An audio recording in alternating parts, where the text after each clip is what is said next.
Hey adventurers, welcome to the crew. I'm Sealor Jend, and this is my Let's Play of Pillars of Eternity. In the last episode, we started exploring the Russetwood and the White March, and we're now headed into the cave of a giant wolf that's somewhere around here. Seems like he's probably going to be a fight. Yeah, this is just a cave where a big wolf is, isn't it? Oh, that's a werewolf. That is not just a wolf. Standing tall amongst the wolves inhabiting the cavern, this creature turns to face you as you venture forward. Scores of wounds and scars riddle its hide, and one dull eye stares out blindly from its skull. It growls a threat as you approach, one echoed by its fellows. You know this half-wolf for the spirit-shifted form of a druid, though you see no gleam of kith intelligence within its gaze. At the creature's feet lie two villagers, one heavily wounded.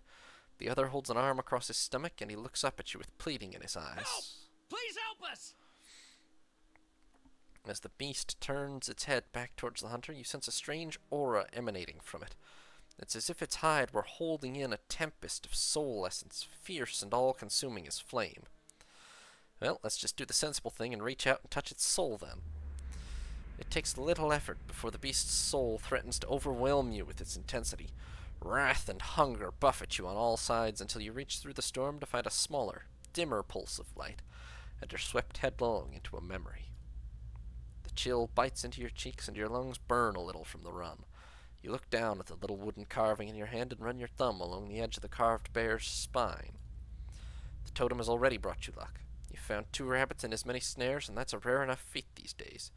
You're certain now that this was a gift from Gallowayne, that you were meant to find it on that lonely shrine and take it. Your father's voice... Oh, shit. Your father's voice snaps you out of your reflections, and you rush forward to rejoin him beside the campfire. You brandish the hairs and catch a glimpse of a rare smile under his graying beard.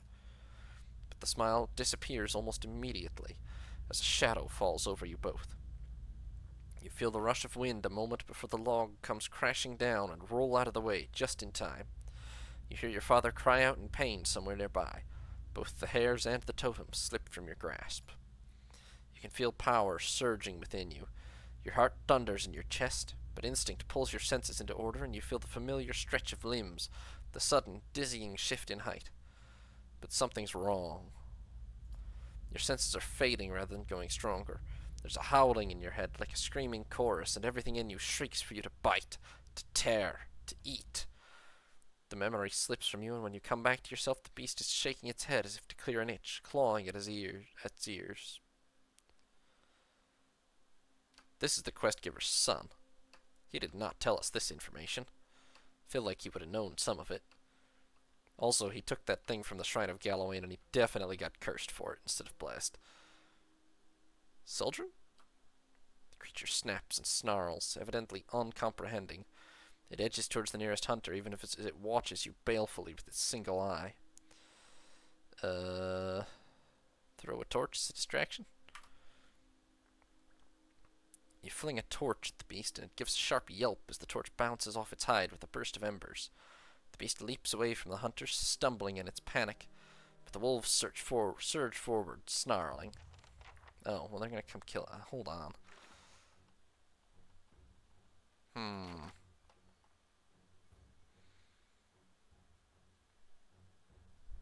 Cheating a little, but I'm really wondering if there's a peaceful way to resolve this.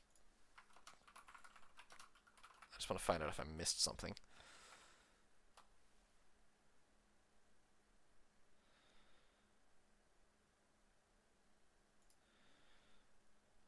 Real quick.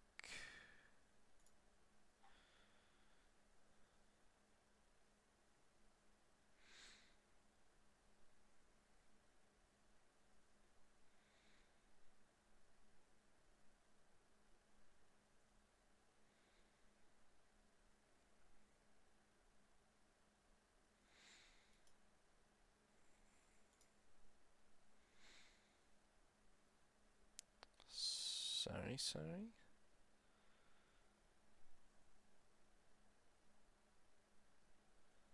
Oh, yep, okay. Yeah, missed a trick there, sorry.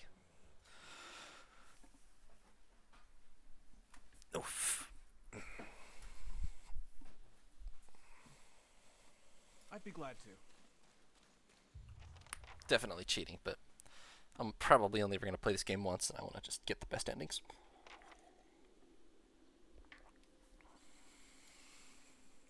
Help! Soul.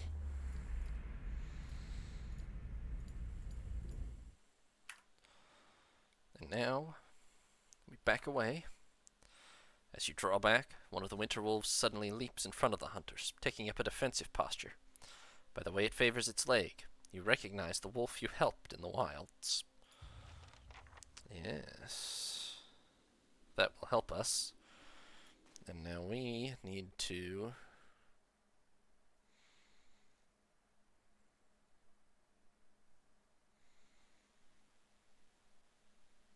run out of here and... I see. Okay, alright. Run back down here. Find the thing that I mentioned that I noticed before, but didn't, I don't know how you're supposed to know this is Soldrin's camp, but it is, apparently.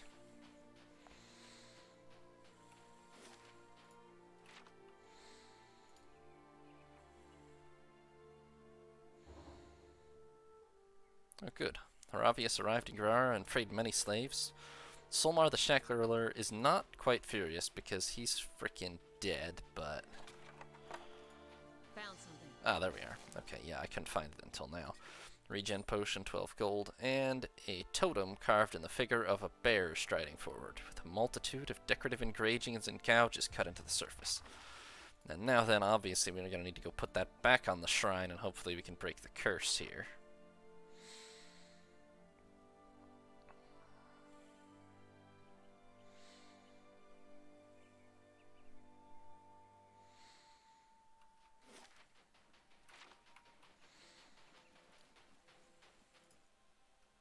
Place the totem on. The altar does not appear to have been touched since your last visit. Wind whistles softly past the arcing bones. Totem? As you set the totem back down onto the shrine, the wind suddenly picks up, lifting powdery snow and leaves into the air. You hear the distant baying of hounds upon the breeze, and the air grows thick with the scent and taste of copper and gunpowder.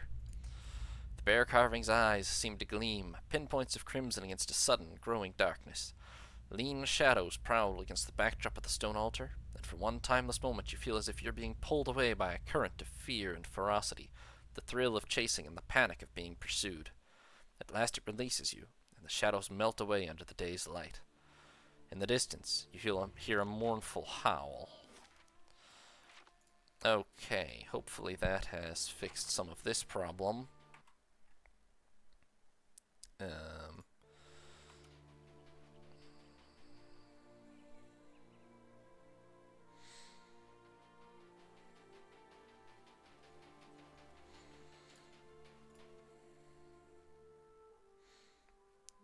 And the werewolf will be uncursed with any luck. Yeah, looks pretty uncursed. What's up, Soldrum? Can't help but notice you killed and ate a bunch of people. This young man nearly vanishes within his tattered furs. Both man and hide are covered in patches of grime and dried blood. His head snaps up immediately as you enter, and you find yourself on the receiving end of a fearful, one-eyed gaze. What? What's happened? Who are you? He reaches up to touch the skin around his blind eye, gingerly. Well, I've returned the totem to Gallowayne. You are cured. Gallowayne, the totem. I took it to gift to Father, and then the ogre attacked.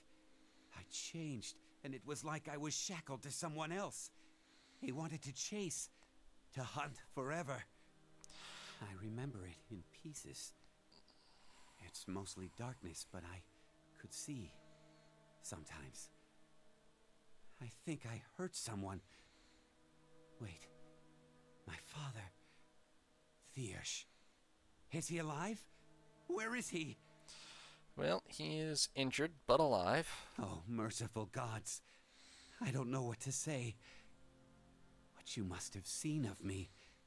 He looks to the bones scattered across the cavern floor and cringes. I remember the taste. How can I return home after all this? Zahwa slaps Soldrin hard across the face. Soldrin looks at him with wide eyes, dumbstruck.